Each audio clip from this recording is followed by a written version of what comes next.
Basically, people will tend to follow people if you just are really confident and you speak louder than everybody else. I mean, people go, "Oh, you must know what you're talking about." People are sheep. They don't want to think on their own, which is why we're trying to teach them to. Hello, everyone, and welcome to the podcast. This is where we discuss current events, personal growth, and any other random topic that crosses our minds. Our goal is to have a meaningful discussion that help us to see the topics we discuss more clearly. Our hope is we can help you expand your self-awareness, develop your critical thinking, and learn to be less reactive to the world around you. And most importantly, remember, be curious. If you like what you hear, like this video and subscribe to the channel. If you have any feedback, please leave a comment. We want to hear what you think. Chris, Scott, this is podcast number 30. Happy Friday. number 30. And I'll tell you, a lot has happened since the last time we had a podcast, Chris. You know what's happened? That's only a week ago. What could have happened? We started a war and ended a war. Yeah, the war we talked about. Yeah, it's true. Well. Yeah. And hopefully the ceasefire is holding. It's the first time I've ever heard Trump drop an F-bomb in public. Yeah, well, and that's pretty effective, I thought, actually. If you're going to drop an F-bomb, dropping it around people killing other people is a pretty good place to drop it. I think people are calling Trump daddy now, which he seems like he kind of likes, so it's got a little... Yeah, he's old enough. A little bit of a fetish thing going on there, so... What happened in a week, Chris?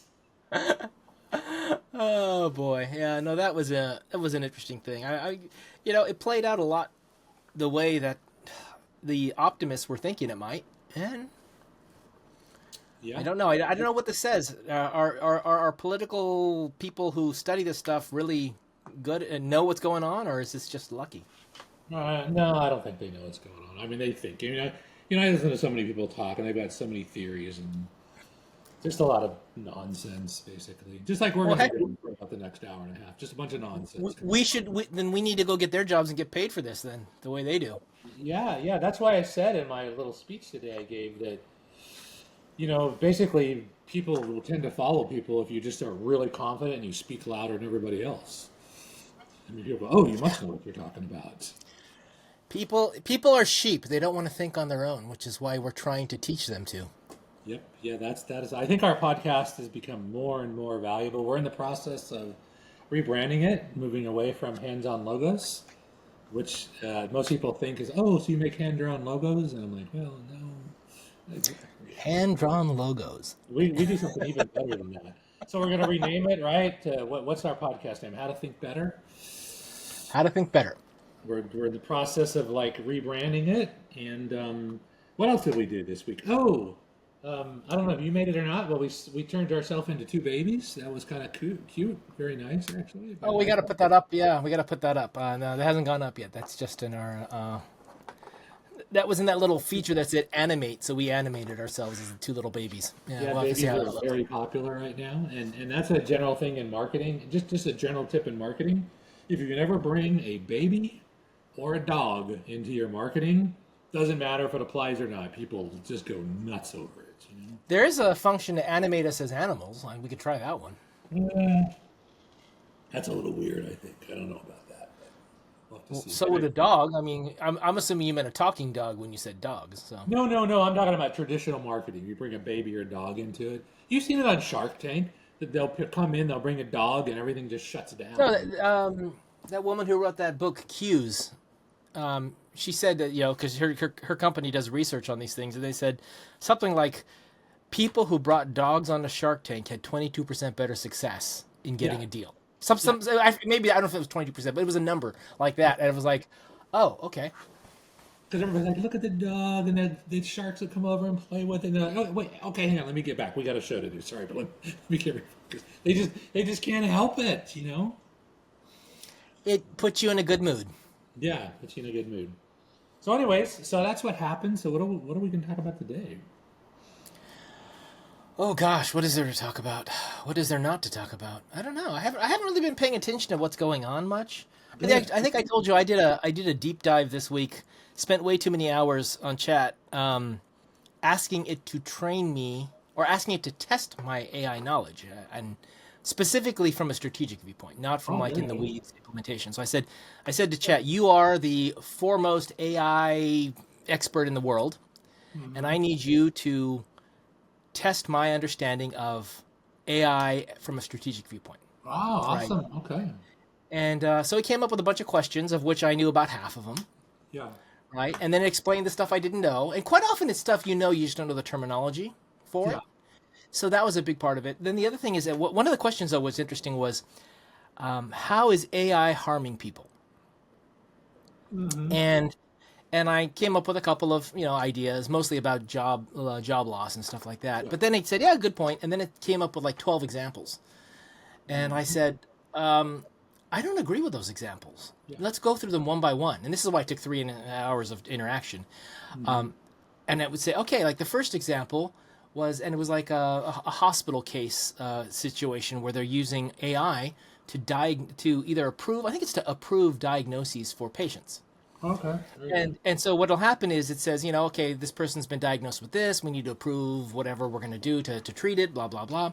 And the outcomes were discriminatory, I guess you would say. But the reason why was because AI was looking historically at what percentage of different racial groups had approvals for treatment or whatever. Yeah. And it turns out that groups of color had a lower approval rate. Yeah. Well, there we go. Now, you could think of a number of reasons why there could be outright discrimination at the time. There could be lack of access to medical care because of funds. There could be a whole number of reasons why the historical data wasn't representing Yes. the Right. world the way it's supposed to be. Yeah. But apparently, no one thought about that, and they were just having it copy. So AI did what it could. It tried to mimic the history and create a system of approvals that mimicked the history. Yeah. So if black people getting a treatment were underrepresented, they were underrepresented in the new version too. Of course. And Yeah. so, it does what it does very well. And if you want to train it to do something in a particular way, you need to know what your outcome you want is, and you Yeah. need to be able to articulate it and explain it. I think so many companies are so bad at this. Yeah. It's like when you do a report for an executive, right? Your best way to build a report is to say, what data do you need to make your decisions to run this company? Yeah. And Right. they tell you what they need, and you figure out in your systems, in your tools, in your processes, how to find that data. And then you build your tools and your systems and processes to capture that data so that you can report on it and they can make good decisions. Yeah. What normally ends up happening is you create the system, the process, the tools based upon operational need. And then when the time comes to make a report, you go, well, we need to make an executive report. What do you want me to report? Well, what do you got? Yeah. And, Right. I got transactions. I got this kind of cost. I got this thing over here. I got number of escalations. And yeah, they're stats, but they're not necessarily the stats that are useful to the executives. Yeah. So you need to know the outcome you're looking for Yeah. in order to be able to build it. And that's what the problem was. This was a badly trained, badly created, implemented AI tool is what it was. And when I went through all 12 of these, all but one were exactly the same thing. Whoever created this didn't think through Yeah. what the implications of what they were trying to build was. Yeah. They didn't think. This is through- second order and third order consequences we keep talking about, right? First order consequences, everyone gets. They're immediate. But those second and third order consequences are really hard to figure out. Yeah. Right. That's exactly. And that's what we're trying to do. I mean, we're trying to get. I know. I'm trying to get myself smarter and to think more clearly because the funny thing is like the more critical thinking you know how to do, the more you realize how uncritical thinking you actually do, which is kind of cool. As soon as you start believing that you're pretty smart, that's when you're in big trouble, actually. I mean, some of the smartest people I know, they're constantly curious. They're like, well, how does that work? And how did you decide that? And they're just constantly thinking and asking questions. The ability to find a flaw in someone else's thinking Yeah. is the first step. The next step is to find the flaw in your own thinking. Yes, yes, yes. That is why I know I'm going to do it. That's why you got to go to Jiu-Jitsu or something equivalent to Jiu-Jitsu. Okay, this is the second time today you've talked about Jiu-Jitsu. Because I can't help it. Because we need to create Jiu-Jitsu for the mind. We need to name this thing and label this thing and give this a name. Because you can fake anything until you start getting pressure applied. And when you start getting pressure applied, then you're like, I don't. Wait a minute, I don't know. I'm not sure anymore. And That's what intentionally putting yourself in hard situations is why it's so valuable. Because it'll what's it going to do, Chris? What's the right word I want to use? It's going to make your flaws immediately visible to you.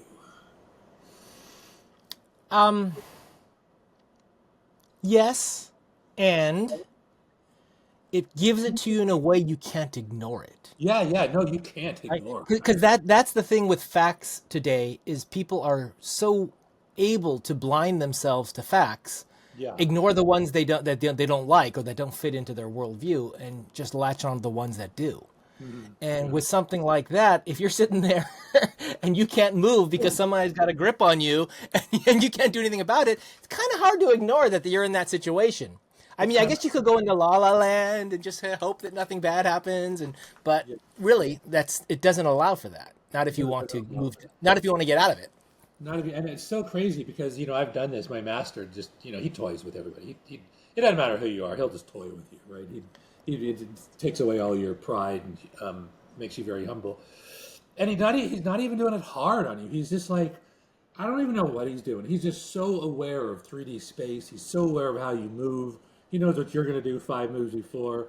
And he's just gently just applying just a little, or he'll just tip his pinky and just pulling on your pants. It's just, you're like, what the hell is going on? What? I mean, how is this even possible what he's doing, I remember years ago when I took Tai Chi in Japan, and Tai Chi has a lot of those weird things that you kind of look at it and go, that looks hokey. But I do remember the Tai Chi teacher, the Tai Chi master. He was able to go up and just really just kind of touch you somewhere on your arm with a minimal physical contact, not a grip, just touching with it. And by putting the force in a certain way, he can make your body move, right? Which is really amazing when there's no grip involved. It's really just understanding pressure enough to control someone else's body.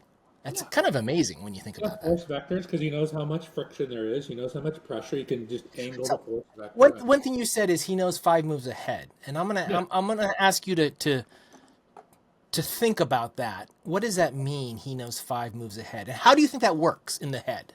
Well, okay, here's how I think it works. Basically, he's done this so long. He's seen so many patterns. People just do certain things, right? Like if you go to a fight with somebody that somebody doesn't know how to fight, you're always going to get some sort of big sweeping haymaker thing. That's just what they do, like automatically. And you're like, and you start to see it, right? Because first thing, if you start to understand and you break it down, you're like, oh, wait a minute. First thing you do is the shoulders are going to come back, right? He's going to wind up, and so you're like, here it comes, right? So I want to try to break it down the way we're trying to teach people to break things down, right? So if let's say he's going up against a person and he doesn't know the person's skill level, right? Yeah, right. Right. So he's going to look, and all these variables are going through his mind. I'm sure the size of the person, what it looks like, how strong they look, how they move. Do they move with do they know what they're doing or not? All those things kind of go into play. And then he's got in his mind, you're going through all these scenarios where, well, he could be really good at Jiu-Jitsu. He could be really bad at Jiu-Jitsu. And based upon the input you're getting, you make a probability assumption, right? Yeah. Wow, he moves really gracefully. He seems to have really good balance, And so suddenly you're like, you're so now the likely outcome of whatever happens is going to be, oh, he's skilled at this. Yeah. Right? And so then that kind of dictates, well, then that tells you what options you've got. You can do certain things that you wouldn't do. If it were a newbie, you probably wouldn't go hard on him, but if he seems more experienced, you might need to go harder on him to be able to do things. So you're weighing the probability of that. And now let's say you go into your first move or whatever, and you get a hold of the guy, or the teacher gets a hold of this guy, and now he knows, okay, this guy, big guy, this size, strong guy, he could do this, he could do that. He can move this way, he can move that way. He could do this, he could do that. And going through his mind, he goes like, here's like the 17 scenarios of what someone can do. Yeah, right. Here's the 5 most probable given someone of his size and skill. Yeah. And then within that, here's the one that happens most of the time. Yeah. And so, but having seen all of them enough, he's prepared to respond to any of those 17 scenarios.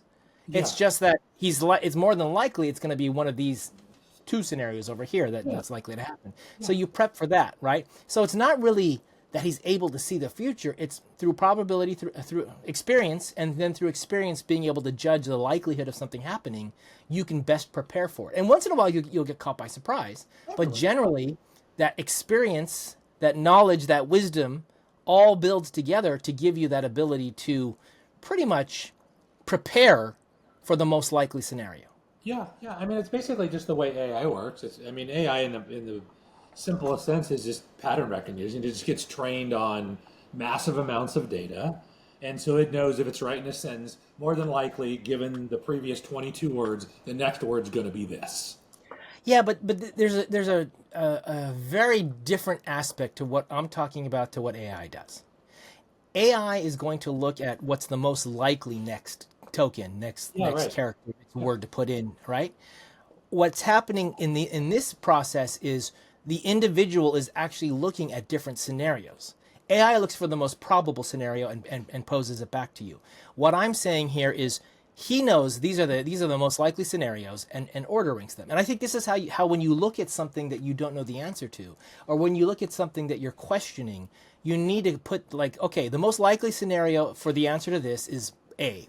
However, there's a possibility it's B or C or D, however deep you want to go in this. And then you adjust your planned action or response to it based upon the most likely one. And then when something occurs that makes you realize, oh, the most likely scenario is not it, you've got B, C, and D in your head, you're able to adapt. And so AI just goes back and says, when you say, no, that's not the right answer, it goes back and then finds the second most likely answer, or the third most likely answer, right? It does it iteratively, one by one. The human brain, the way I'm talking about it, is we need to do it all at once, make a judgment call as to the most likely scenario, and then from there we're also ready to handle other scenarios if it turns out to be different. Well, That's why I think it's a distinction. here's one thing I'd like to know. I'm gonna address that, but first I want to talk about something that I'm not really familiar with. It'd be really interesting to study, like, how does a human brain process information? I don't really know, and is that similar to the way AI does it? I don't know that. It'd be kind of really interesting to learn that. Okay, so I'm not an expert in this, but I did hear, I heard a YouTube video this week, so obviously I'm an expert. No, but one of the interesting things they said was, the brain doesn't fire linearly in as far as the cells in it. They fire in clumps, like a cell of neurons or whatever that fire. So it could be something related to scent, something related to memory, something related to physical activity, whatever. And they fire as a group, which is one of the reasons why we're so able to make connections that seem out of whack, that go across things that aren't logical, right? And so the idea would be that right now AI doesn't really do that very well. It is a very linear thinking. So if you really wanted to get it to think more like a human, you would have it have fire in different directions, but connect them so that when this triggers, it kind of goes off in multiple directions at once. That's interesting. Right? Yeah, it's something I want to study because because one thing I'm trying to do when I'm learning the prompting, right? Basically, in prompting for people to know is basically just how do you talk to AI to do what you want it to do, right? By the way, I was talking to Greg after our Toastmasters meeting today, and he says sometimes he winces at how we portray science or biology. So I told him he needs to come and tell us. You need to come. He's a scientist. Come on, man. Yeah, exactly.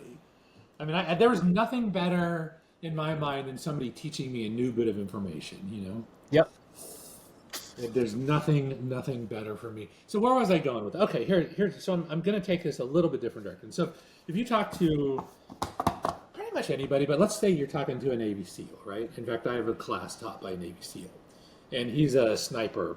He used to be a sniper instructor, and so he talks about, and it's like I don't think this is thinking, but this comes out as a feeling. And you can see it in movies all the time. Like, he could be like, one leaf could be the wrong way. And it's like all of a sudden he just gets this feeling like something's not right. And then all of a sudden the attention starts going. There's just something that's not how it's supposed to be. And I don't even think people like that know. In fact, I think everybody does it. It's more of an intuition or a hunch, I think what we call it. But it comes out more of a feeling as opposed to a thought. Do you know what I'm talking about? Like a gut feeling kind Yeah, of a like thing? more of a gut feeling. It's more of a feeling than an actual mental kind of thought. Yeah, so you have a bias in your thinking, a decision in your thinking, and some kind of an outcome in the way you're thinking that portrays itself as a feeling, not as a logical thought. Yeah, yeah, yeah. And so you can like I used to know this really old guy. Well, he was I don't know, he might be super old. He might not be around anymore. But he was in Vietnam for many, many years. And he was telling me that typically what happens is either you're going to die right away in Vietnam because you just make a dumb mistake. But pretty much once you've passed, I don't even know what the answer was, but like several months. Everybody can die, but the chances of you getting dead are much slimmer at that point, just because you know how the enemy works, you know how they think, there's a lot of stuff and you're looking for things way ahead of time, so you're much more careful.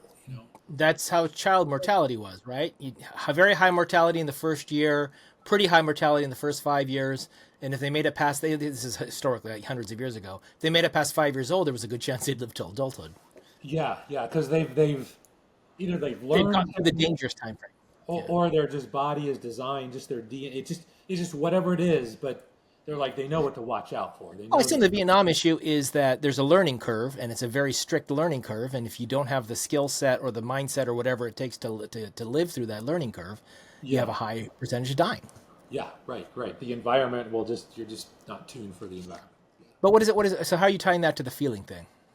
because it comes out in a feeling. I mean, it's like there's certain like when I'm driving or something, so I know the patterns. I just know how traffic moves, and people move differently in California than they move here, and so you start to understand like the patterns. You can kind of it comes out as like there's just something about it. It's like this car is going to do something, and I don't know why. Yeah, But there's no, something there. there is a reason why, and you're picking up on it. You're just not understanding it. So this happens because when I ride the motorcycle, and I'm splitting the lanes, which is of course a lovely thing to do.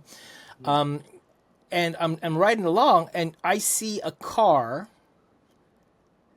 begin to move towards one line or the other, either the Yeah, left or the right part of the lane, right? And it's just subconscious to them, but they're getting ready to change lanes, yeah, right. right? Exactly.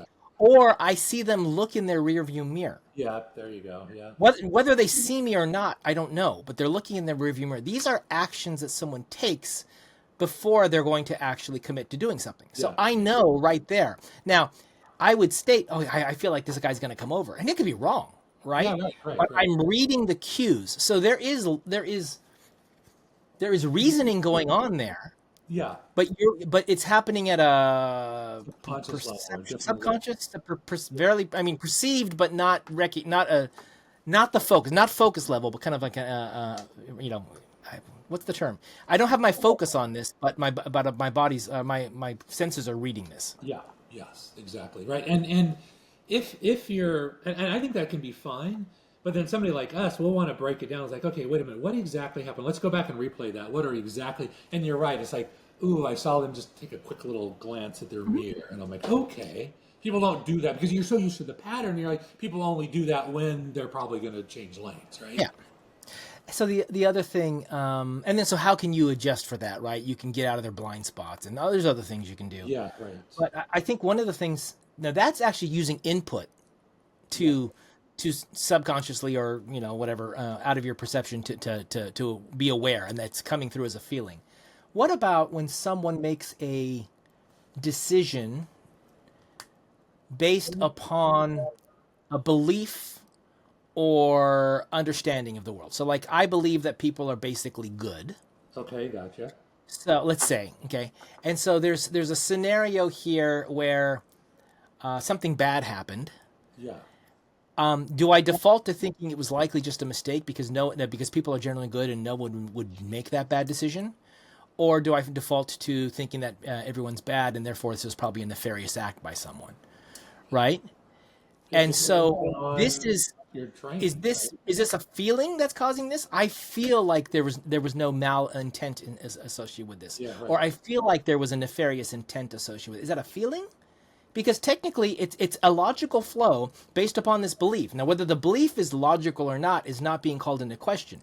But based upon this belief and this thing that happened, this outcome, I think that it was intentional or it was not intentional. Yeah, right, right, right. Right? I don't And know. that's a belief. I believe it's intentional or not intentional. I have no proof, Yeah, right. right? But it's a belief, and so then is it a feeling that I'm going off of, or it's logic? There is actually logic there going on. This is my argument that everyone is logical in their own head. Whether or not the inputs to that logic are valid is a different thing. Yeah, right, right, Right? This is why I think you should be able to steelman any argument, because the logic that goes on in someone's head, unless there's something that makes them not think logically, which I think is more of a mental illness than it is anything else, means that you should be able to reconstruct how they got to that conclusion. ideally. And Yeah. along the way of getting to that conclusion, you may be able to call out where there's something wrong with the information coming in, and then you can have a conversation around that, and say, "Is this what you're thinking? Is this what the information you're going off of?" And Yeah. then you have a much better chance of being able to address how they're thinking and try to bring it in alignment with what you're thinking. Yeah, yeah, that's exactly right. Right? Yeah, yeah. And a lot of it has to do with just how you're brought up, like what was constantly discussed at the dinner table. I mean, like I'll tell you, if you sit around a dinner table, a poor person, and you sit around a dinner table, a poor family, and you sit around the dinner table at a rich family, the conversations are very different. And so just year after year of just, this programming, you just literally think differently. Well, so they don't say it this way, but one of the statements they talk about is that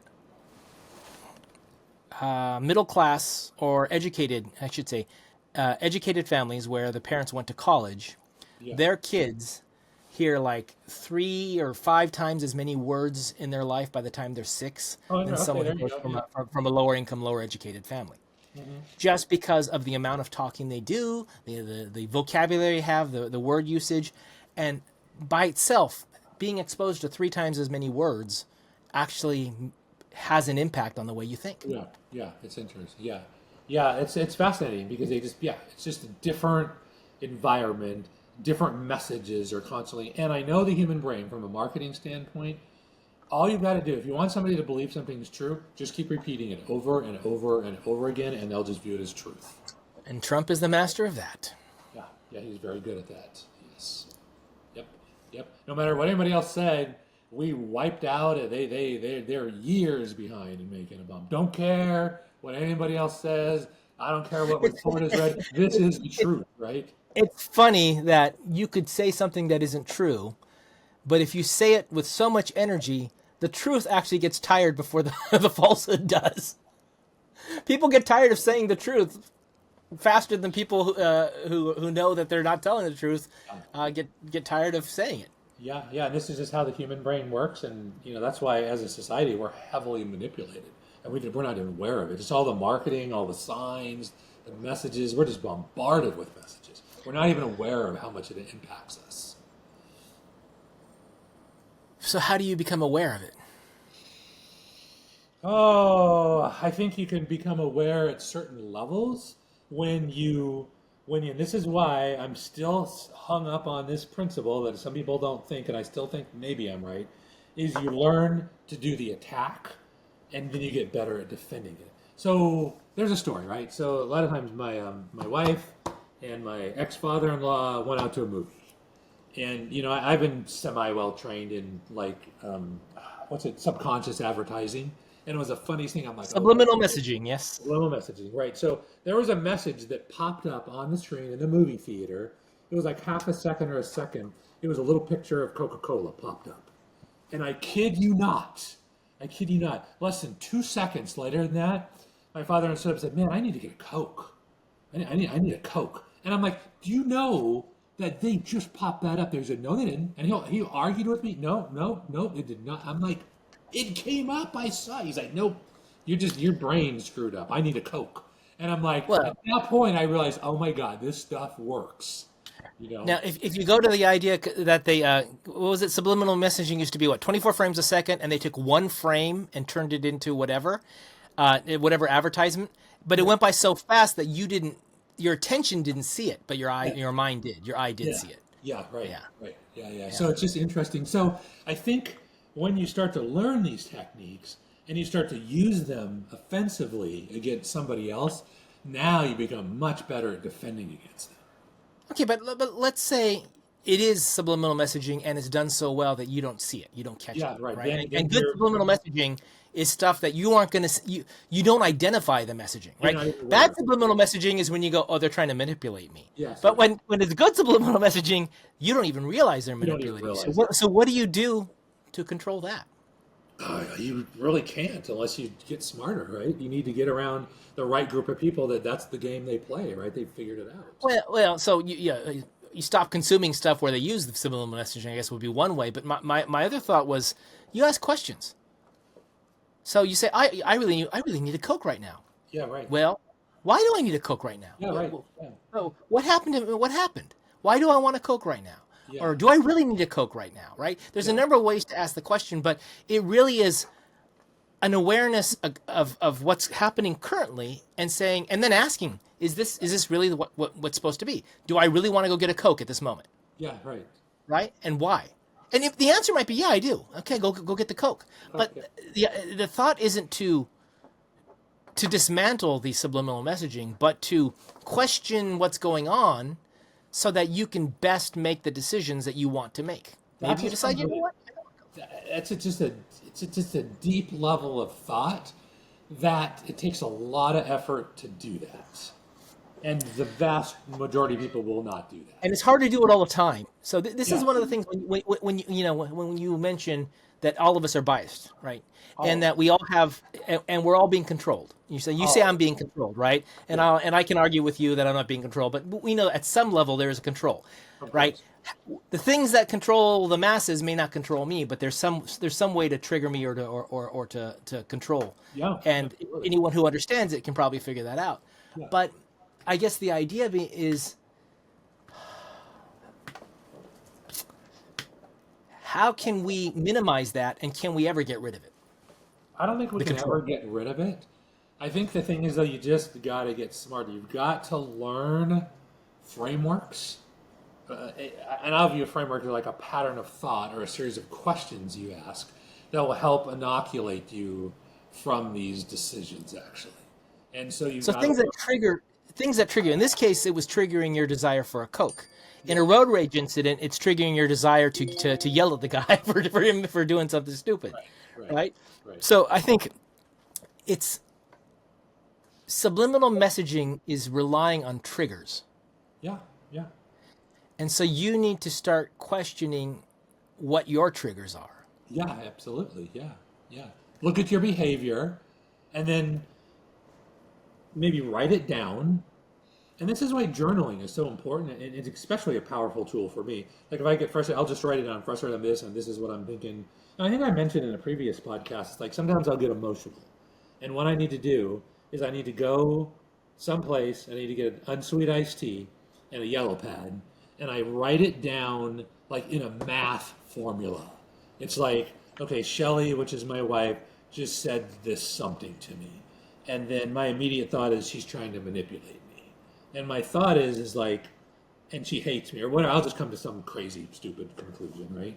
And then I ask myself, okay, there's a possibility, but what is she really doing that? What's the percentage chance that she's actually trying to manipulate me? And I literally like write it down like in sentence, or preferably like a math. It's not math, it's somewhere in between. Like some sort of, I just draw little lines and pattern flows and things.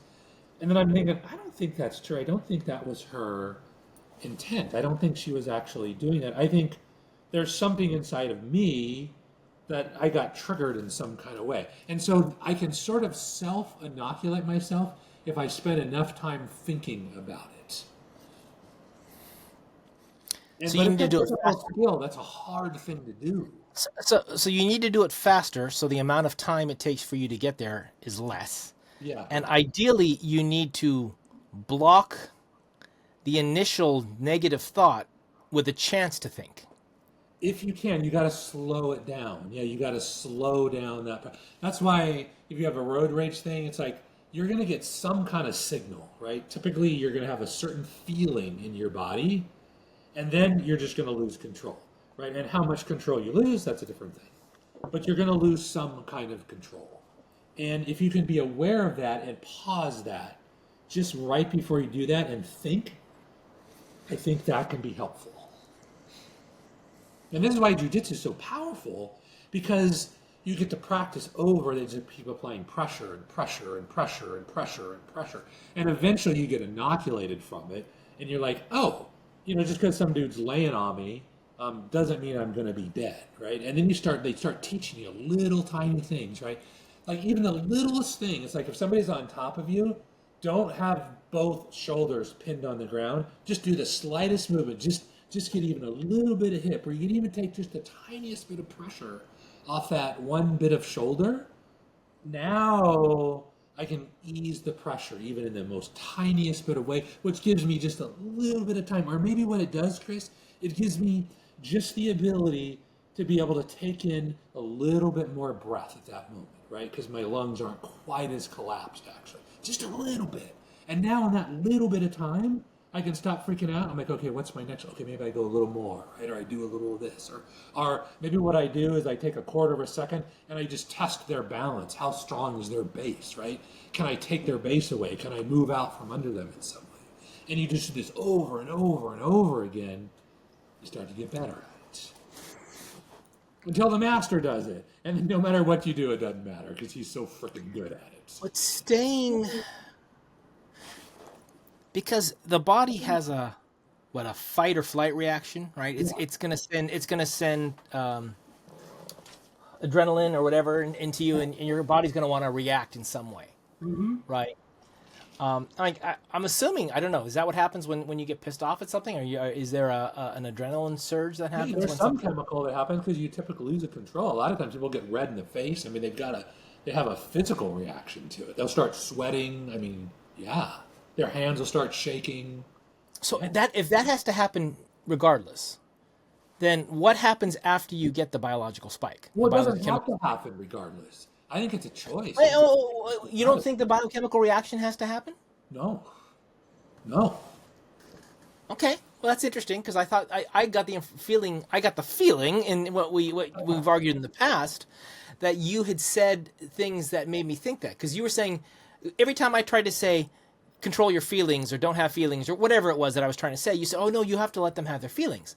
Well, the feelings are caused by the biochemical reactions. If you can avoid the biochemical reactions, you can avoid the feelings. Yes, you can. But you have to be exposed to it you got to be inoculated to that. Okay, so this is different than the other things that we've said. Because when I've said things about control your feelings, don't let your feelings control you, blah, blah, blah, you've always made the argument, oh no, we can't block the feelings have to happen, which then implied to me that you're saying you have to have feelings in this process. Not necessarily. I mean, haven't you had a case? So Scott, from my viewpoint, you're changing the parameters of what I assumed we were talking about in the past. Oh yeah, I am, and I'm not. Because I've always thought you can interrupt the biochemical markers if you've got the right training or the right mindset or the right philosophy, whatever it is. I think you can. Yeah, it just depends. If you have the right training, yes.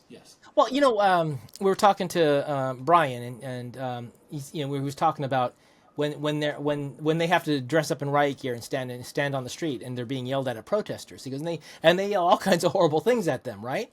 But it's stuff that you're in a mindset that you're going to be in that situation. They're going to say these things to you, and you're not letting it get under your skin, right? Yeah. So there is no emotional feeling or whatever that goes into that. Or if there is, it's so subdued that you're able to not have a reaction to it. Yeah, right. Or you minimize it. Maybe there's some reaction, but you can minimize it. Yes, exactly. So, if your family member were to make that comment to you, you might freak out because you don't have the armor or the mindset to be ready for that. Yeah, right. But if you're in a position where you're expecting, this is what's going to happen, then it doesn't set you off in any way. Yeah, in a significant way, right, exactly. And so that's why you're saying when you do sparring in jiu-jitsu over and over and over again, you are inuring yourself to that situation. So if you've been in that kind of weak position 1,000,000 times or 1,000 times, you're less likely to freak out than in the first few times it happens. Yeah, because for one, you start to feel like, okay, I'm not going to die, right?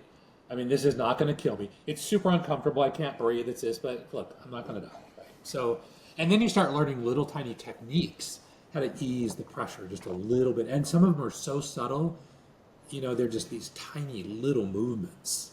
Yeah, yeah. Well, I But think you got to have the master. You got to be trained in how to deal with this stuff.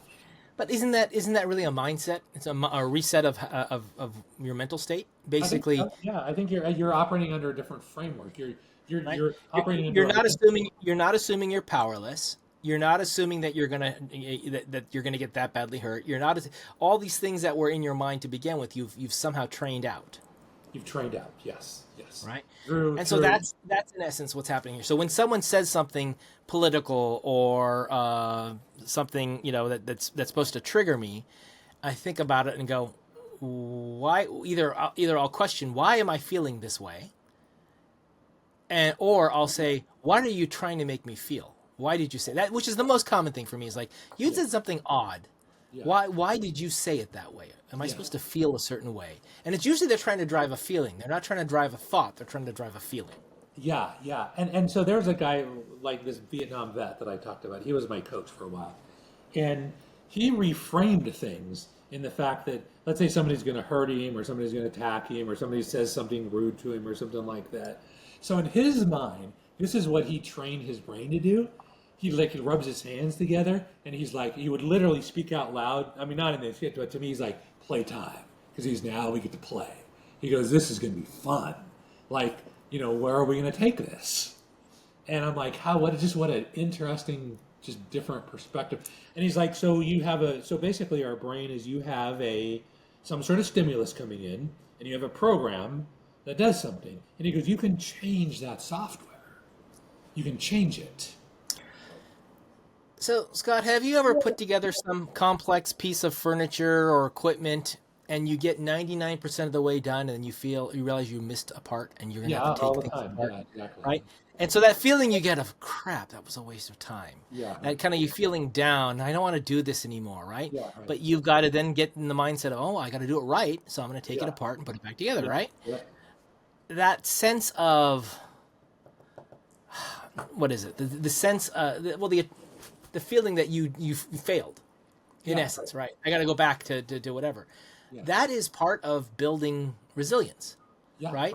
And you start with little things, like when you're building Legos and you got the Legos wrong, or you built your sandcastle and someone knocked over the sandcastle, or the wave came in, and you learn next time to build a moat around it. I don't know what all those little things you do.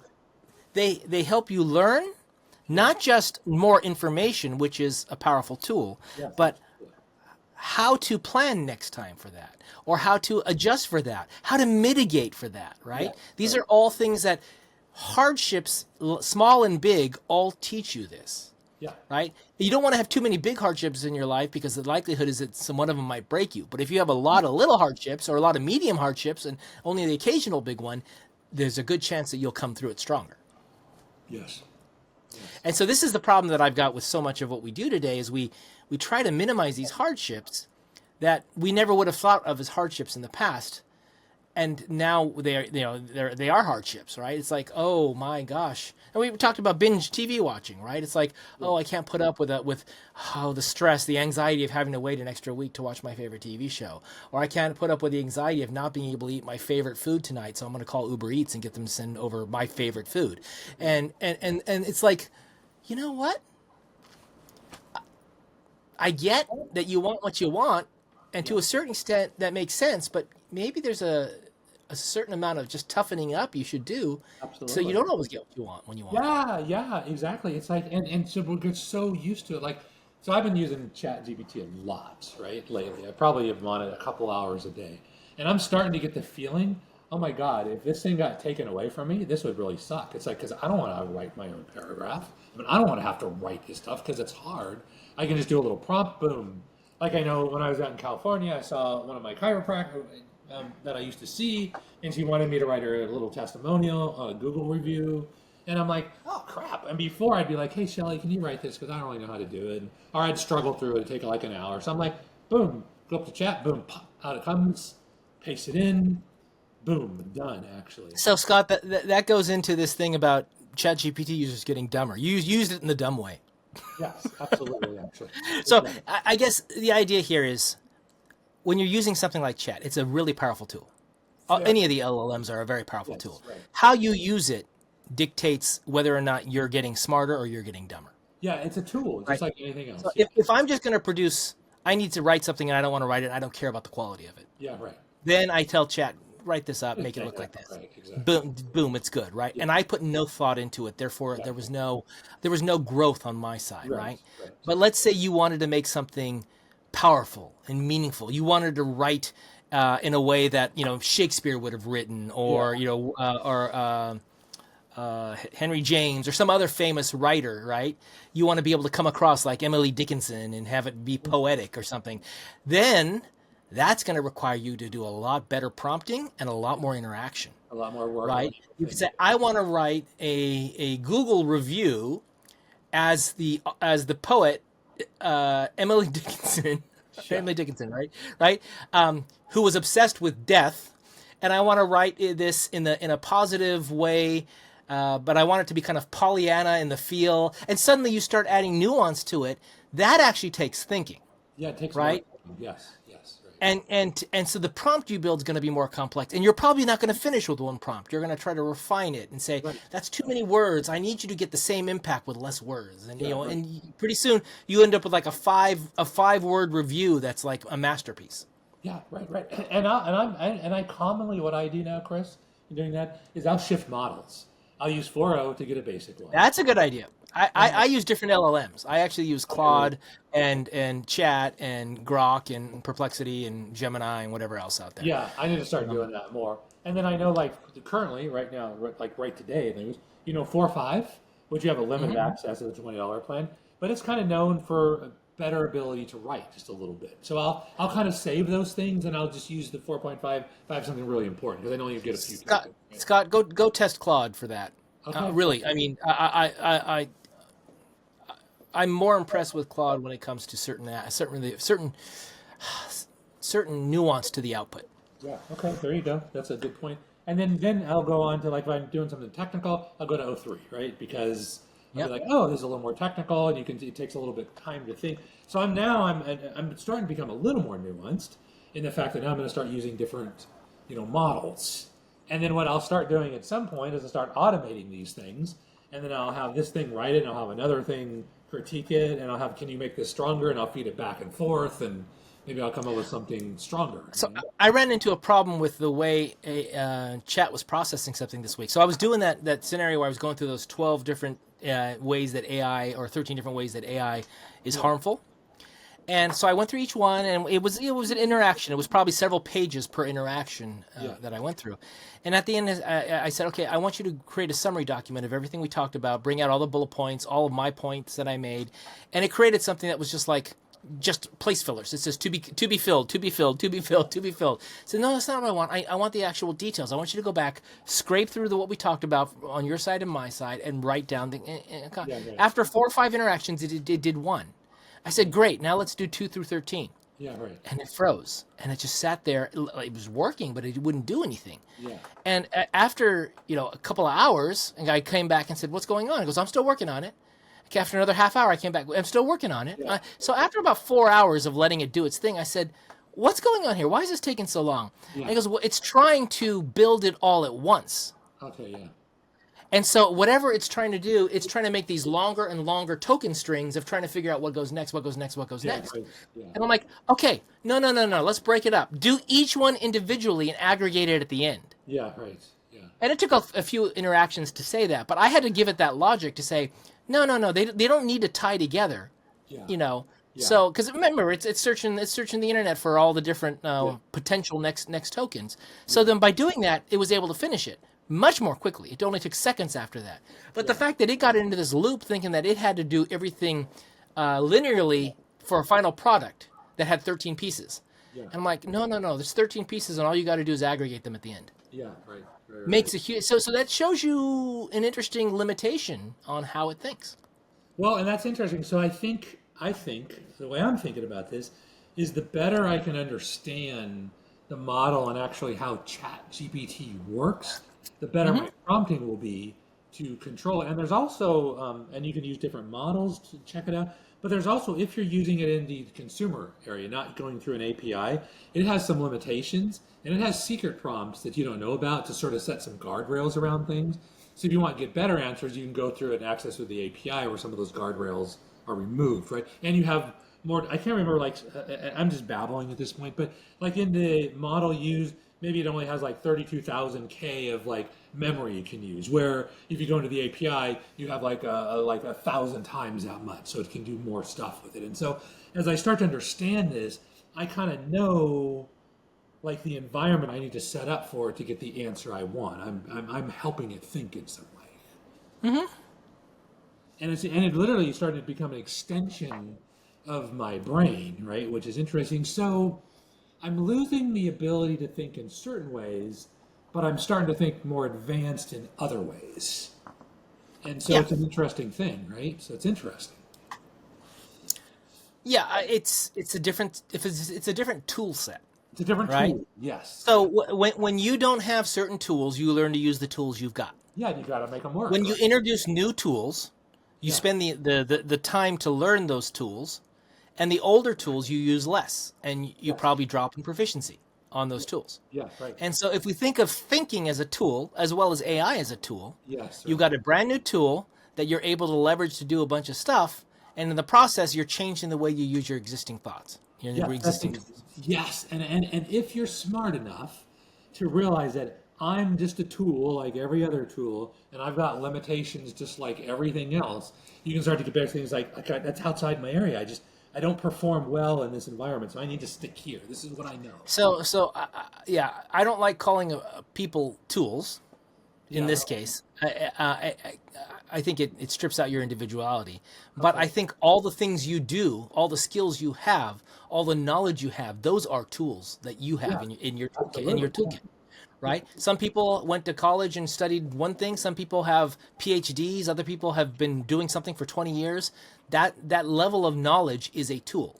But the skills used to do your job, those are tools. Your ability to reason, those are tools. Your ability to sweet talk someone, to persuade them, to negotiate, those are tools. All these are tools, Tools. right? And the big thing that happens is most things that humans have excelled at in recent history, I would say, are thinking tools, thinking things. Yeah. And the Industrial Revolution took away the need for physical labor and put us into factories where we were running machines as opposed to being machines, like when during the farming era or the agriculture era. Yeah. And so now AI is taking away the thinking skills. Yeah.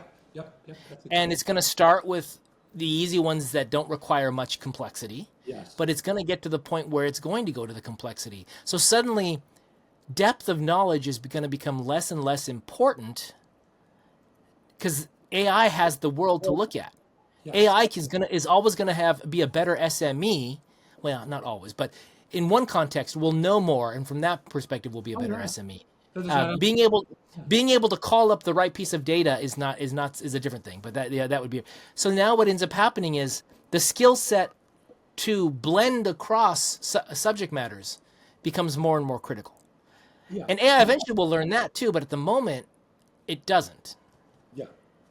Right? Yeah, there's a trend sort of going on now that I think It does, but it does, but it doesn't in a way that I think gives us good feelings. Anyway. Yeah. So what was the trend? What was the trend you were saying? Sorry. The trend is it's talking about how you become like an AI generalist, right? Mm-hmm. So now all of a sudden, and what I mean by that is maybe like you picture an orchestra, right? You don't really know how to play any of the instruments, but you know enough about all the instruments, and so now you're the orchestra. You can sort of bring everything together in a harmony and blend things together. So I use the conductor example. Yeah, exactly, the conductor. Right. Now the conductor knows what every instrument's capable of, and the conductor probably can do a minimal amount of playing of any of them. But that doesn't mean he's an expert. But not as good as that one guy. He's not the expert in any of these. And in order to really get the best quality sound, the best performance, the best outcome, you need to get people who are really good at playing that instrument. Mm-hmm. Mm-hmm. And then you need to give them the guidance, the alignment,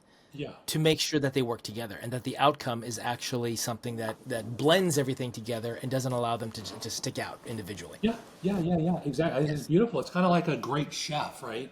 It's that you can take all these ingredients and you can come out with this like amazing thing, and yet you really don't even know or it's hard to determine like each individual thing that's in there. You just know this thing is awesome, you know?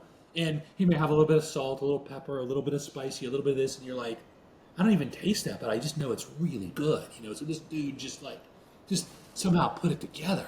That's like a different skill.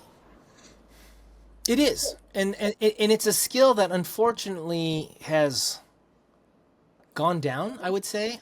It's still a required skill. I mean, that's what the skill that is the systems thinker. That is the skill that is the really good project manager, program manager, the person who understands the pieces well enough to make sure they work together as well as possible. Right. Yep. Right? They're not so good they could do the subject matter expertise, but they're good enough that they understand when they need the subject matter expertise. Yeah. The funny thing is they're often good enough to do a lot of the work in that subject matter. Oh yeah. Right? So yeah, they can go down and do, you know, the same level of work as someone with 3 or 4 or 5 years of experience. But when you need that guy with 20 years experience, they know, oh, this is the thing that needs that 20 years of experience. Let me go talk to that person. And I know enough of the language to be able to talk to that person to get the result I need out of them. Yeah, Right? like in war. Yeah, you might be like, okay, this is an army job, but it's like for this one task, man, we need to bring in a SEAL team because we need highly specialized because we're gonna have to do something really hard. You know, the army guys just can't do. And yeah, I do think the generalist is a critical role at the moment. I think AI generalists as AI client generalists or agent generalists will probably come along as well. But at the moment, I don't think they're able to navigate quite as well yet what's happening. So this is a job that's probably around for a while. And this is kind of what a prompt engineer does. Yeah, right. Yeah. Right? They're learning how to give commands in a way that maximizes the output of AI. So you have to know the limitations of the AI tool you're working with. Yep. Right? So you need to know the limitations of that model or of that specific LLM or whatever tool it is. So you actually do become a semi-expert, not the SME, in the capabilities of every tool you use. And the AI just happens to be the tool. Yeah, you know how to talk to it. You know the right set of words to get it to do the thing. You know, it's like someone who's designing. I don't know, who's trying to figure out a strategy for winning. I don't know, a sports football game, a baseball game, a car race, whatever. You've got to know the capabilities of the team, or of the pieces of what you've got in order to be able to get the result you want. Because if you think that we need to win this race, and you know these cars are averaging 500 miles an hour, and my car only averages 400 miles an hour. Yeah. That's not going to be. You need to know what your car is capable of to understand if it's even possible for you to win that race. And this is really the function of like a CEO for a big company. And CEOs get ragged on so much, and maybe rightfully so in certain cases. But they're like, wait a minute, I understand. How can you make like 50 times what the other guy? Why are you getting paid $5 million a year, $10 million a year when the other guy's only getting 50 grand or 100 grand? Man, that's a skill. That's a different skill and then they'll say that, well, you're not doing any work. Everybody else is doing all the work. But I'm like, that's just not true, right? Because so while it's a skill, yeah, I'm going to argue nothing, and it's I think it's closer to 300 or 400 or 500 actually times what the line worker makes. I'm going to argue it's not worth that much. Well, that depends. The marketplace says so. So there you go. You know, it's all about. The marketplace is also driven by a lot of factors that have nothing to do with anything that makes sense to us either, right? I mean, we now understand how that money works in ways that doesn't always benefit the average person, right? Well, yeah. We're not talking about who it benefits. We're just talking about is it worth it or not, you know? And so if a guy can come in. Just because someone's going to pay a hell of a lot of money doesn't mean it's worth that much for something. No, absolutely. The market right? The marketplace decides, right? So the marketplace says yes.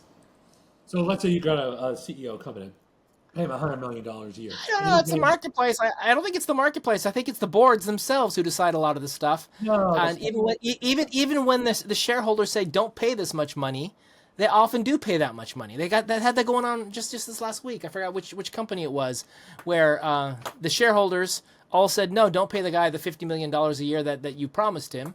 And they're like, no, we're going to pay him the $50 million a year. Yeah, right. Because we believe. Right, and that's the board making the decision. That's the market making the decision.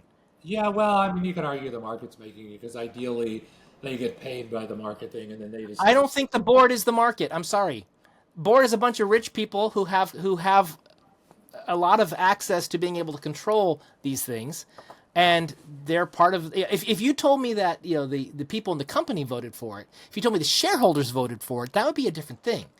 But saying that the market voted for it, The shareholders do vote for it. no, in this case, the shareholders said no specifically. Well, then they can fire the board. They're in control. I mean, maybe not in this case. There might be an exception to it, but trust me, ultimately the marketplace will control. Now you may get little nuance. Maybe you can move here and you can move inside of a shadow or something like that. But in the long term, the CEOs get fired if they don't. I'm not sure I agree with that anymore. I would have said yes to that probably 2 years ago, but I'm not sure I agree with that I anymore. don't want to argue. I think there's a lot more moving pieces here that we're not aware of. Oh, absolutely. Yeah, definitely. Like we had our one guest, Kevin, I think. Like you get closer to the money, and all of a sudden the rules change. So. Oh, not only do the rules change, they just go ahead and rewrite the rules. Yeah, there you go. When you're in positions of power, you can go ahead and interpret. You can write the rules, interpret the rules, and enforce the rules the way you want. There we go. I mean, the simple fact that the Supreme Court has no ability to enforce their rules.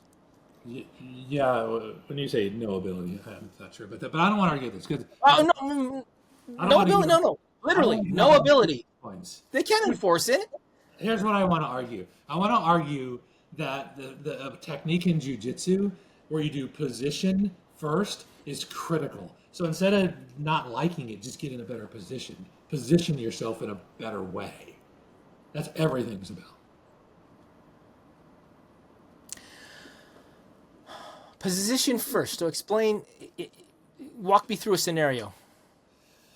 So let's say it could be jiu-jitsu scenario. I want to understand where this fits in the flow. So let's say, for instance, I want to attack your neck, right?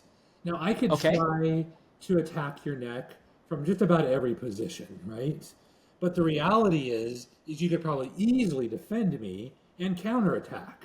So what I want to be is I want to be in a position where I get tons of leverage against your neck and you have minimal ability to defend. So I need to get to that position first before I apply the attack. That's all I'm saying. And there's just some things just work better in different cases. So you just got to move yourself into the right position. Right, in fighting, get the high ground, right? The guy that has the high ground typically has the advantage. So I just realized you talk about attack a lot more than I do. I tend to think, like when you said position first, I was thinking in defense, not in attack. Because attacking is better than defending. Because Chris, I want to be the hunter. I don't want to be the prey. Just that mental. Scott, I get that, but in a world where I'm being inundated with information, I'm not attacking anything. I am responding to everything. It is all defense. We live in a world where it's a constant barrage of information and opinions and all this stuff. And in order for me to navigate that in a manner that to keep my sanity and to be correct in my thinking, it's a defensive play every time. Well, that's kind of how your brain views it. My view is like So I'm in the world. I've got YouTube. I've got news. I've got all this stuff coming at me. I've got people saying things, giving me opinions. I got all that. Okay, so now, how am I looking at that as an attack from an attack mode instead of defense mode? How can you attack? Is what you're saying. How can you not totally just focus on defense but move into a position of power? Is that what you're asking? Well, so since you're viewing this as getting the best position for attack. Yeah, so then explain to me in this world where it seems like everything is a response and not a first move. What is your thought on how to approach that from an attack? It depends on what the problem is, right? For problem number one is you have to understand the rules and how far you can bend them and how far you can't and when you die and when you don't die. So you need to understand the rules of the game. Then you start to position yourself to take advantage of those rules. So here's one thing, right? This is more of a mindset thing. This is kind of more, in my mind, a victim thing, is that, if you want to make a lot of money, typically it's like you got to just work hard to do this. And, there's no doubt that working hard attracts money, but not the same level as you position yourself closer to the money. Because a lot of these guys making lots of money, they're not as smart as you think they are. A lot of them just got lucky. So, Scott, okay, if our goal is to get people to think better, and the positioning is part of the thinking better, yeah. What scenario are you trying to solve for? right by saying that. Well, this is a generalist thing. So let's pick a scenario and then we can talk about it. Like what scenario? Okay. Because your strategies are going to change depending on the So scenario. so I'm coming from this idea that in the world right now, it's going to be a defensive play more often than it's an offensive play. Okay, I mean, if that's what you choose, fine. Okay, fine. I don't think it's a choice. I think that's just the reality of the world we live in. Oh, okay, yeah. See, So this is why I'm having a hard time going to attack, because I'm like, if 90% of the world that I'm experiencing is me reacting to things, then I don't see I concentrating on the 10% is not where I want to be. So I'm trying to figure out from you why you're concentrating on the 10%, on what I think is the 10%. And that's what I want to get to an agreement on. So then it makes sense why we're talking about the attack. Well, because if you're the one attacking, you don't have to worry about defense as much. You're the hunter in that case. Okay, that's a principle, and I agree with the principle. But what scenario am I in where the attacking is where I'm taking the first move? Pick a scenario. You pick it then. It depends on the scenario. Okay, I hear someone on the news or someone around me in society says something that is totally whacked. Whacked. Okay, totally whacked, and you don't like it, right? I whacked, and I disagree with it wholeheartedly with all my heart. I think they're, in fact, so much so that I may even think they're an idiot. You think, okay, so they're an idiot. They probably are. I might even think they're an idiot. I wouldn't personally, but I could easily see, at least verbalizing that. God, they idiots. Here it is. You understand the game. So in that particular case, if you don't have the power in that particular case, then you can only defend. And the best way to defend is just turn the crap off. Don't listen to it, right? That's your best thing. They can't control that, right? So now... Okay, but Scott, Okay. Is there an attack associated with that? Because right now I'm seeing that as a defensive play. Right now it is a defensive play, right? So you turn it off. And then you start thinking to yourself, how can I improve my position where I can be the idiot attacking other people, actually? And so... Wait. Why would I do that? Well, Give me the why that I'm... See, the thing is, I don't think people are going to default to being the active player here in most scenarios. So I'm trying to figure out, where are the scenarios where I'm going to justify being the aggressor? Oh, okay. And you may not be. In me, I just like to win stuff. It's very pleasurable for me. And so... You saying a defender can't win? No. So then winning stuff doesn't matter. So I can let you say something that I think is an idiotic thing, and then I can defend against that and still win. So I'm starting from the defensive side. No, I'm starting from the defensive side in that. My point is I'm having a hard time justifying in day-to-day life how often I'm going to have the opportunity to be the aggressor versus in most cases you're reacting to crap around you. It's because the crap around you is crazy or stupid or they're trying to manipulate you or whatever they're trying to do. So in most cases you are responding to someone else's action first. Yeah, right, of course. It's almost always in that case first, right? So always you escape, you get away, and then you move into a stronger position. Okay, so your argument here is that you may start the initiative at a defensive play, but at some point you want to be in the attack mode. If you want to eliminate the other person, right? Okay, that makes a lot more sense to me because my problem is I'm starting from everything as a defensive play. So you're saying we got to get out of the defensive play and get to a point where it's an aggressive play. Yeah, and it may be just enough aggressive where I'm going to take away your ability to attack anymore. That's fine, but the point is I'm trying to get to the mindset that I need to be the aggressor, not the defender, and the way to do that is to first handle it as a defense, and then move to the attack. All right, so starting with the attack makes no sense to me because I'm going to be in a defensive play 90% of the time. That's what I'm saying. That's why I said position first. You got to position yourself first where you can attack, right?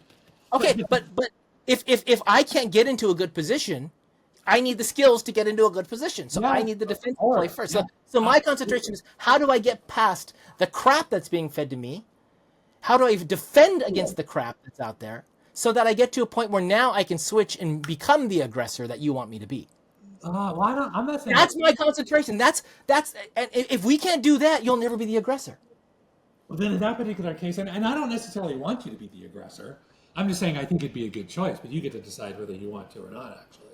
Yeah, except you're generally reacting what happens around you first. So you need to overcome your initial reaction and Yes. then take control, is what you're saying. And And I get that, but yes. we need that first part. Okay, my feet are going up and down. You can hear them. Oh, okay. It sounds like you're getting excited to me right now.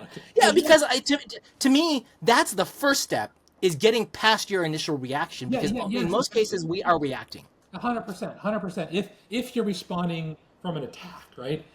But there's another way of saying is now you intentionally go to the attack.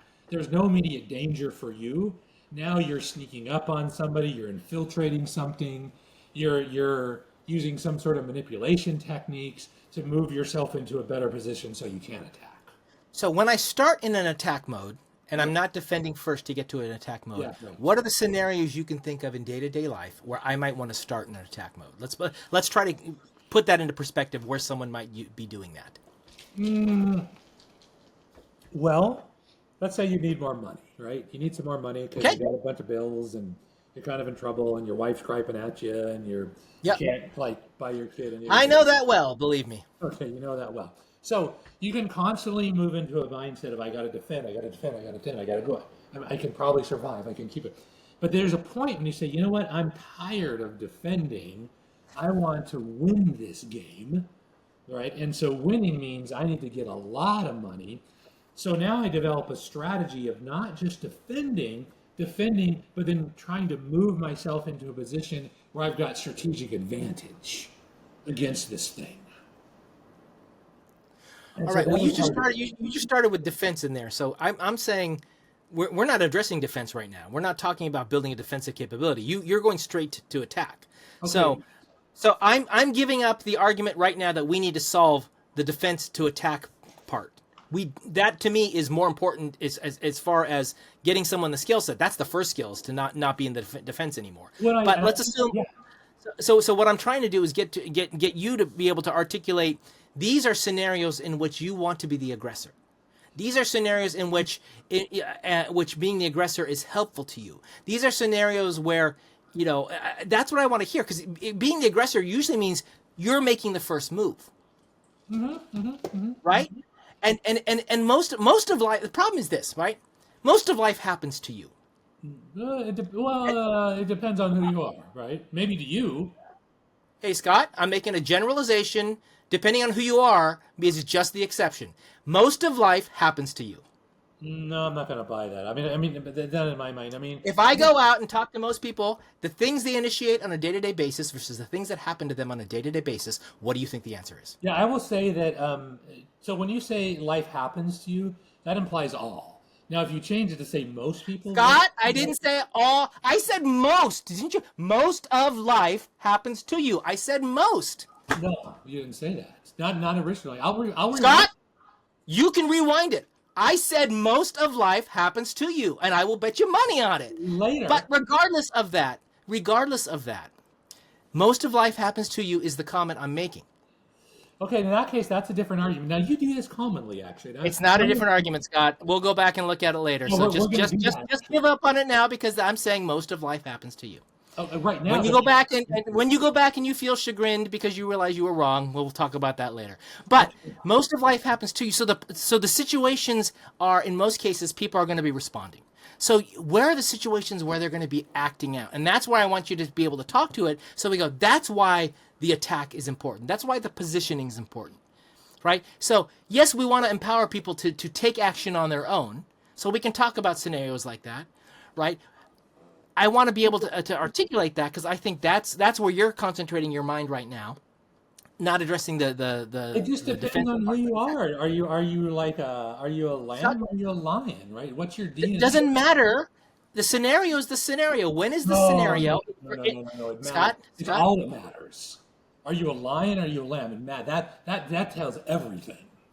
You're going in the wrong direction, Scott. I don't care if you're a lion or a lamb or a kangaroo or a snake. The point is, at some point in your life, you're going to have to take action. What are those points in your life where you're taking action? No, Can first you of all, articulate that? Decide to take action first.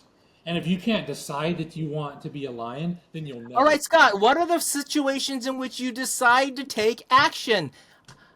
I want you to define the situation. I don't care what I don't care about how you get to that point. I want to know what are those situations. Well, it doesn't matter because the situation can be different. Give some examples so that the listener can get a concrete, oh, that's when I need to take action.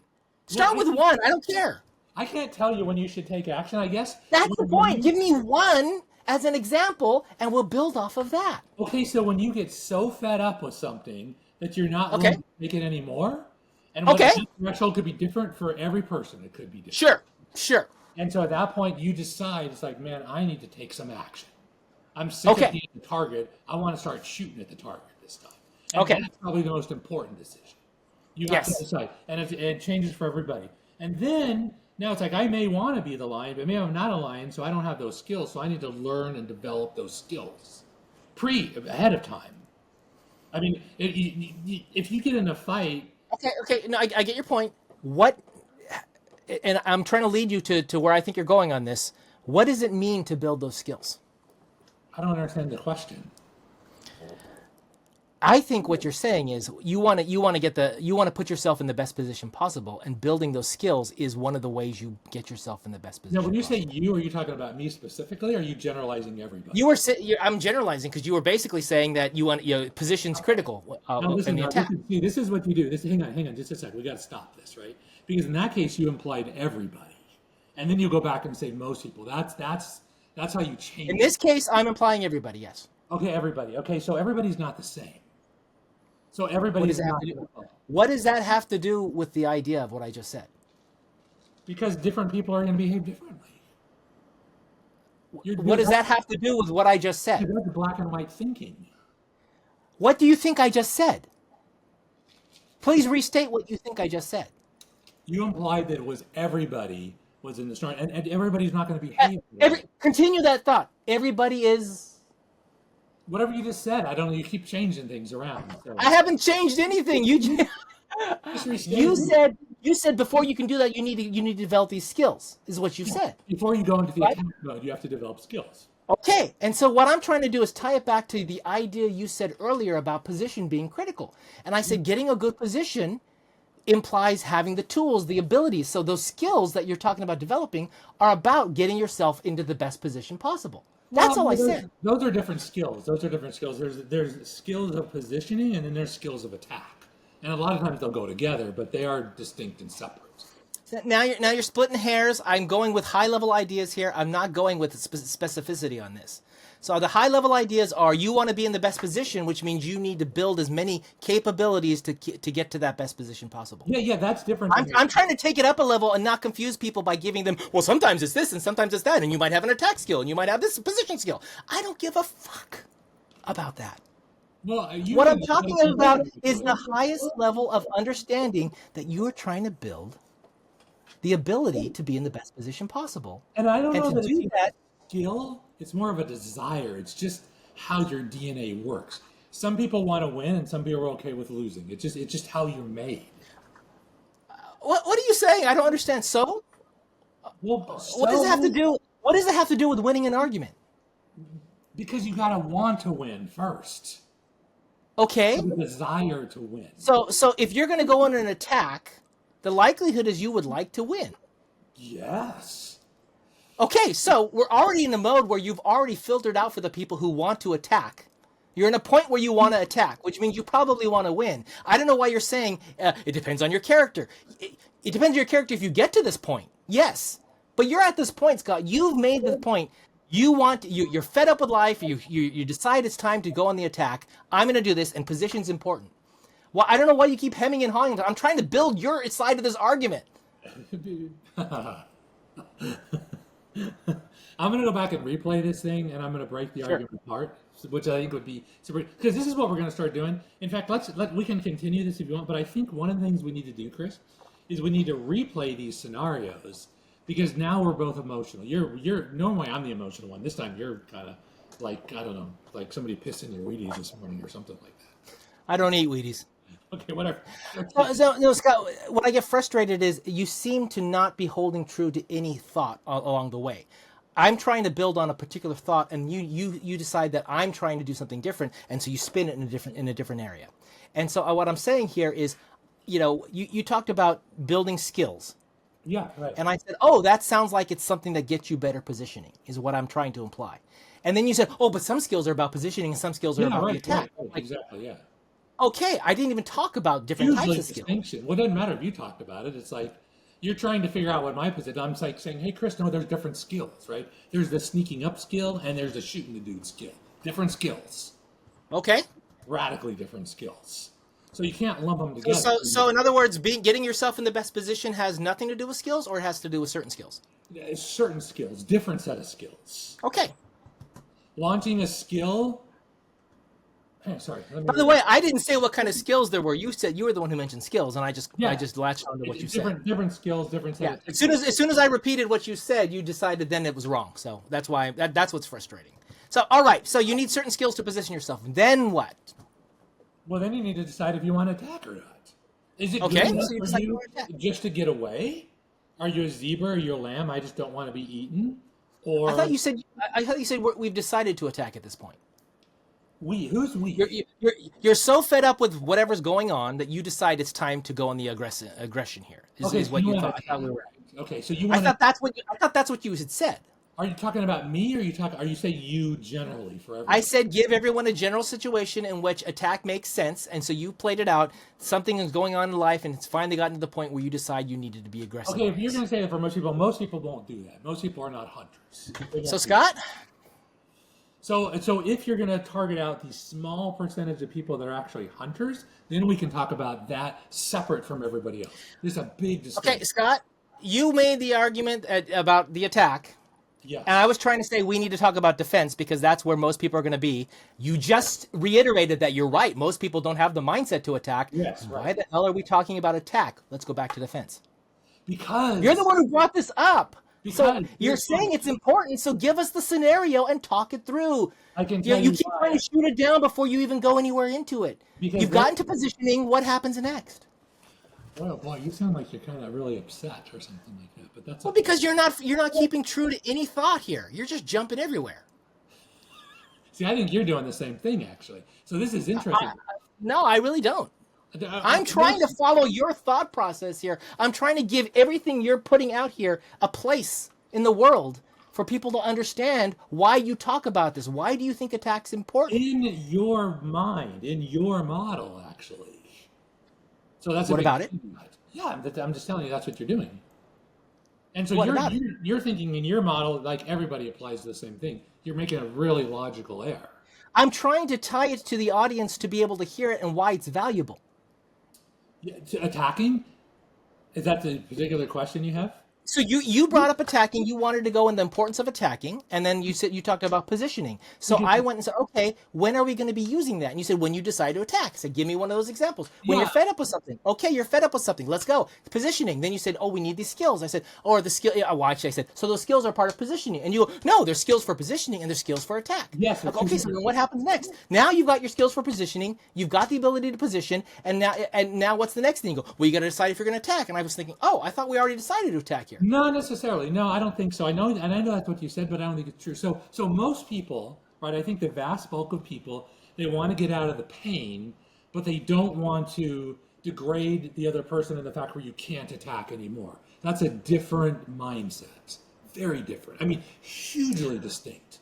Well, they can't degrade. What do you mean by that? Yeah. So there's two ideas, right? And I'm sure there's more than this. This is highly nuanced. But there's one. I just want to stop you from attacking me.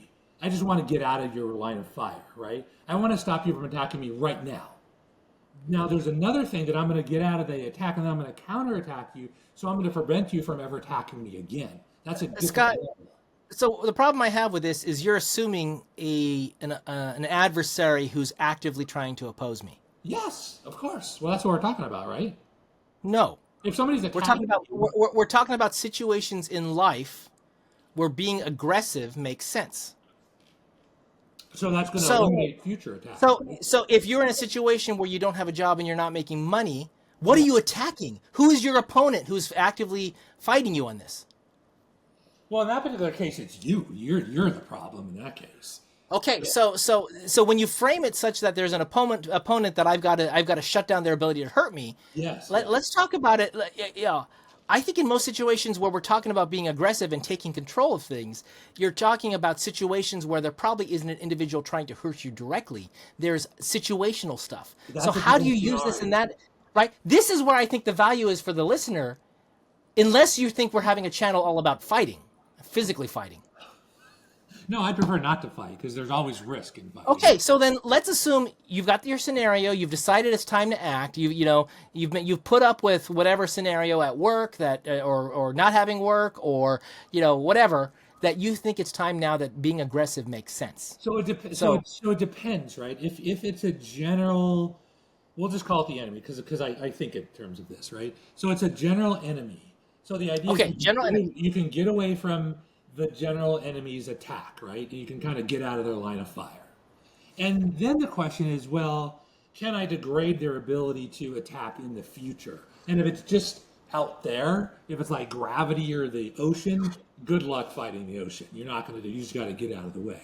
But if there's a scenario where I can degrade that thing or that energy where it can't attack me again, now I will attack against that. So I'll break that ability to attack, right? So those are different scenarios. And so I guess you gotta consider. In my world where critical thinking is what you're trying to produce here, Yes. where does this fit in? Where does critical thinking fit into this? I think it's the, are you trying just to temporarily get out of this thing that's trying to harm you or hurt you or mess you up, right? First step is get out of the way, right? Run away if you can. Then the second thing, is there any chance of me stopping that force from ever attacking again? Sometimes yes, sometimes no. So if there's no chance, like if the ocean is battering you with waves, or you're in an earthquake or tsunami, you're not going to attack the ocean, right? You're not going to win. It's impossible. So you just try to get out of its way. But if it's another force that said, ooh, this one thing keeps happening, like this tree keeps whacking me in the head when I walk by it every time, I can cut that tree down. I guarantee you that tree will never whack me in the head again, but I can attack the tree. So you got to determine if... So Scott, yes, I need to go back to what we were saying earlier. yes, bring it back. The tree whacking you in the head, the Kind of ocean knocking you down, Yeah. all of these scenarios, you're starting with a defensive move. Always, you got to get out of the way first, right? So let's go back to what I said. How do we treat people to address the defensive move? Because that's usually life happens to you. The tree hit you. The ocean knocked you down. Life happens to you, usually. Mostly in life, we are responding to things that happen in the world around us. Yes. Be them people giving... Yeah. So let's concentrate on that. You went straight to attack, but how do you address it? You've actually started talking about it. You need to examine it. So let's stay away from the aggression part and talk about how do I deal with crap happening to me. Then, when I get to the point, okay, is this a position where I need to be aggressive and do something? Yeah. That happens after you've reacted. Yes, of course, after you've escaped, right, exactly. So now do you want to degrade that thing's ability to attack you into Scott, now you're agreeing with what I said before. Most of the world happens to you. Most things happen to you in the world. So you need to be reactive. How do we teach people to be reactive in a way that's constructive instead of emotional or by feeling? Well, you just get out That's of the way. what this all comes. Yeah, you get out of the way. Well, so how do you teach people to do that? How do you teach them not to react to someone cutting Well, I them don't know. off? I'd have to really think about the How do you exact skill. teach them? I What? don't know, to identify, like be situationally aware, know that this can hurt me and I can't hurt it, so I got to stay out of its way, right? Yeah. So if I could only teach everyone in the world one thing, it would be that. Yeah, that'd be fine. Okay, that's fine. Like if you Okay. see a big bear outside, it's like stay away from the damn bear, right? That's step one. Now, if that bear keeps coming around over and over and over again, now there's a different strategy that I can stop that bear from ever coming around again. So that's a scenario where you're saying it's finally time to act. Finally, time to act. Right, exactly. Or to act, sorry, to act against that force. To act whatever. against, to degrade the ability of that force or that bear or that animal or that human to stop attacking you anymore. So my argument would be that happens after you've figured out how to get out of being hurt. Always comes second. Yes. Not always, most of the time. Yes, exactly. So with that in mind, that was why I was trying to avoid going into the attack mode, because we haven't discussed how to get to the attack mode. Okay, That's yeah, what that's a different problem. That's a different skill, right? Getting out of the way is a skill, and then attacking is a separate kind of yeah. skill. So if you're reacting to the world around you, how do I react to get to a point where I'm now empowered to act? How you're empowered, well, you decide, right? I'm sick of this. I'm not going to take this anymore. It's a Again, decision. you have to get out of the immediate issue in order to be able to be in that position, right? Yeah, right. Yeah, So exactly. let's talk So, about how to get out of that immediate well, issue. you run, You don't dude. have the You option. run. You get out of the way. Like a bus is coming at you, get out of the way. So someone insults you. Yeah. Okay. You're going on these physical threats, and most of life is not physical threats to us. At least not today. Maybe it will be in the future. But anyway, it doesn't But really matter. Okay, so let's all talk. right. So don't say run. What does runaway mean in the context of an argument? What does runaway mean when someone said something insulting or stupid? Or what does runaway mean when someone's stuck in front of the shopping aisle in a cart, taking up the whole thing, and you're sitting there frustrated? What is Okay. Okay, what does that? that mean? Those Okay. are things. Okay, that's good. So let's talk about the shopping cart in your way scenario, which I know is quite a pet peeve of yours. That's probably that actually probably more than road rage or anything getting upset with another driver. That's probably the one that gets me the most. Okay, so here's what you can do, Chris. Here's what you can do. You can walk down the aisle, come back up the aisle, wrap around to the other side. Someone behind me. What's that? There's someone behind me. So you cannot move then, because you're completely blocked in. You can't move at all. Is that what you're saying? Basically, yes. Okay, so if you truly get in that scenario, now I've never had that scenario happen that wouldn't pass in a few seconds. So then maybe if you don't want to do anything, right, just stand there and eventually they'll move away, right? I don't have a few seconds. My life's too important. Okay, your life is too important. Okay, so in this particular case then, if you can't, let's say you can't get away, right? This is where Jiu-Jitsu answers the question. You say, hey, would you mind, I need to get to the catch-up over there. Would you mind? And most of the time people, they're not doing it intentionally. I'd say 99% of them are like, oh yeah, sure, hang on. They're just not aware, right? So Scott, you're problem solving. Yeah. That's what you asked me to do. I had the feeling. I had the emotional reaction. Yeah. I don't need to, I don't need at this moment what to say to them. I need to get through this emotion. Oh, you want to get, okay, now you're being more specific. And then we're going to talk about you. This is going to be tailored for Chris in that moment. Where you're I don't think it needs to be, but okay. And you cannot escape. There's a cart beside you, to the left, to the right. They boxed you in, right? That's the scenario? And you can't move, is that right? Tell me the Sure. scenario.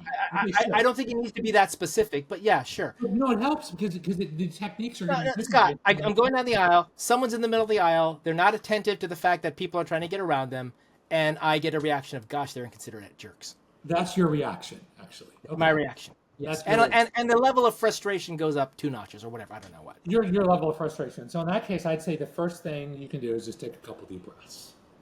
Okay. Calm down. That's it. And then if you want, walk back around and go the other way. Ask them, hey, do you mind if I get over to my ketchup, whatever? Are you like cheese? So, hey, can I get to the cheese? Because I know not having Is enough there any food- way to avoid that frustration? Yeah. If you want to avoid the frustration, you've got to reframe it. You've got to Okay, so reframe how do it. I do that? Okay, so basically, you're just a selfish a-hole at that particular point because you think you're more important. No, they're the selfish a-holes because they're the ones who are not considerate of the person walking down the aisle. Okay. Then in that particular case, reframe yourself so that you're the adult and they're a child, and you're going to give this person some grace, right? You're like, hey, they're having a bad day. Give them a few seconds. Give them a minute. But I know they're not having a bad day. This is the way they live their life. They're inconsiderate of everyone. Okay. Then in that particular case, how you can get over it? Then there's a couple things you can do. If you can't reduce your emotion, then go up behind them and punch them in the face as hard as you can. They'll probably never do that to you again. Now, there'll be consequences to you for that, but you won't feel frustrated anymore. You'll probably feel happy. But realistically here, I go to an emotional response, right? The problem we've got is people get emotional quickly without the thought, right? In this scenario, this is what triggered me.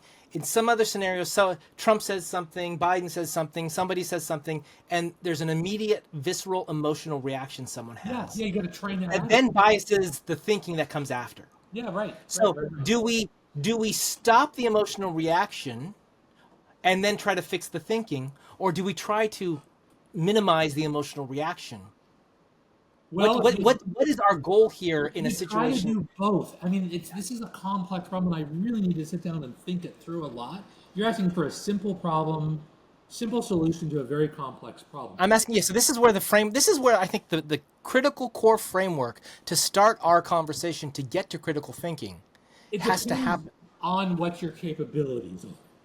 First step is take a couple deep breaths. Just create some space, create a pause. That's what you do.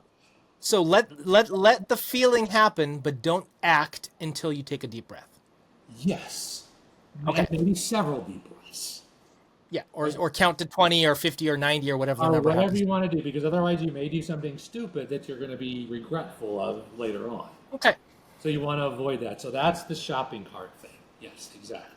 Now, depending on what their intention is, if they have a different intention, then you may need a different response. You may have to become a little bit more aggressive, right? How do I determine what their intention is? Can I just assume their intention? I don't think you can do that. You'll probably be wrong. Because I've done that many, many times, and then later I found out that, oh my God, I had no idea. This lady's totally stressed out. Her husband just went to the thing in a hospital. Her child just broke a toe. She's trying to go as So fast. I'm gonna propose an idea here Yeah. that instead of trying to determine their intention, you assume there is no negative intention here. There's I no think that's a nothing. very good first start. Right. So you take your breath, so you don't react immediately. You think, "Gosh, what?" Goes. You're thinking, "How could they do this?" And he goes, "Well, they're probably not doing it on purpose. They're not trying to piss me off. They're Right. not trying to make me angry." So you assume that there is no negative intention. Then what happens? Yeah, and then that's it. And then you just move out of the way, or you get an alternate plan. Or you say, look, I'll come back and get my cheese in 5 minutes from now. I'll go get some. Then you decide that okay, now you're at a point where it's time to decide whether or not to take an action. Yeah, right. Right? And actually, I would say not to decide to take an action. You take an action. The action may be passive. It may be, I'm just going to stand here and wait till they're done. Yeah, right. That could be that, right? Or it could be, hey, excuse me, could you please move your cart? Yeah, right. Exactly. Or it could be something a little more aggressive where you go over and you push their cart out of the way. Yeah, right. Yeah, you could. Yeah.